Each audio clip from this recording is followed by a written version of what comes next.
Hello guys, এখন আমরা যাচ্ছি হচ্ছে বুঝছেন আম চুরি করতে। তো কোথা দিয়ে যাইতে হইতেছে দেখেন একটু। আমরা একটা কোনহান্দা যাইতে আছি ধানের ক্ষেতের ভিতর দিয়ে আম চুরি করতে যেতেছি বুঝছেন। এটা হবে কি বাড়িতে যাব সন্ধ্যার পরে একদম ঝাল ঝাল করে মাখাবো। মানে আমার জিভে এখনই পানি চলে আসতেছে আম চুরি করতে যাইয়া বুঝছেন। তো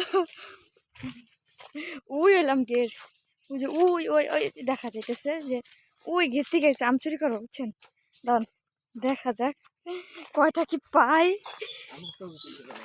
আচ্ছা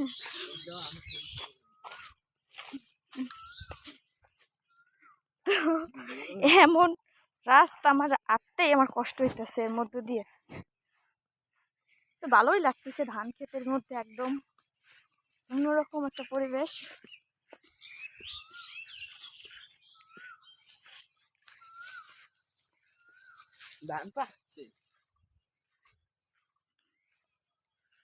এর মধ্যে যদি পড়ি কাদার মধ্যে তা আমি তো শেষ। আমার জামাইও আমারে মনে করেন যে একদম শেষ করে দিব।